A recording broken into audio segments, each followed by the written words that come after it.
મિત્રો, આંકડાશાસ્ત્રમાં મધ્યવર્તી સ્થિતિમાનના માપ જે આપણે હમણાં જોયું એમ એક્સ બાર, કેપિટલ એમ અને ઝેડ એટલે કે મધ્યક, મધ્યસ્થ અને બહુલક, આ જે માપ છે એના દાખલાઓ થોડા વિગતવાર કેમ થઈ શકે એ જોઈએ.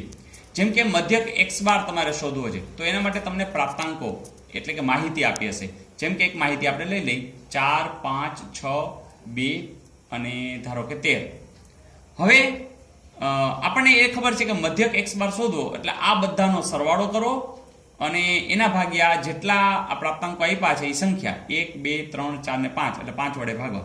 એટલે કે આપણે આવું કરતા હતા 4 + 5 + 6 + 2 + 13 અને ભાગ્યા 5. સૂત્રના રીતે આપણે શું કરશું કે આને ધારો કે આ પ્રાપ્તાંકને આપણે x1 કહીએ, આને x2 કહીએ, આને x3 કહીએ, આને x4 કહીએ અને આને x5 કહીએ. એટલે કે આ જ વસ્તુ આપણે સંકેતમાં આમ લખી શકીએ કે x1 + x2 + x3 + x4 + x5 અને પ્રાપ્તાંકોની સંખ્યા જેને તમે સ્મોલ n વડે દર્શાવી શકો. તો અહીંયા આપણા n બરાબર કેટલા છે તો ગણી લેશું 1, 2, 3, 4 ને 5 એટલે n બરાબર 5 છે. બીજી એક વાત કે આ x1, x2, x3, x4 અને x5 એટલે 5 સુધી તમારે સરવાળો કરવાનો છે. તો આ ખરેખર બધા xi છે એવું પણ આપણે દર્શાવી શકાય. xi એટલે શું તો i ની કિંમત બદલાવતા જાય છે. i બરાબર 1 લ્યો તો x1 થઈ ગયું, i બરાબર 2 લ્યો તો x2 થઈ ગયું. તો અહીંયા xi છે એ બધા પ્રાપ્તાંકો છે. હવે સરવાળા માટે એક સરસ મજાનો સંકેત છે અને એને કહેવાય છે સિગ્મા. એટલે કે આપણે જ્યારે સિગ્મા xi લખશું તો એનો અર્થ કે x1 + x2 + x3 + x4 તો ક્યાં અટકવું?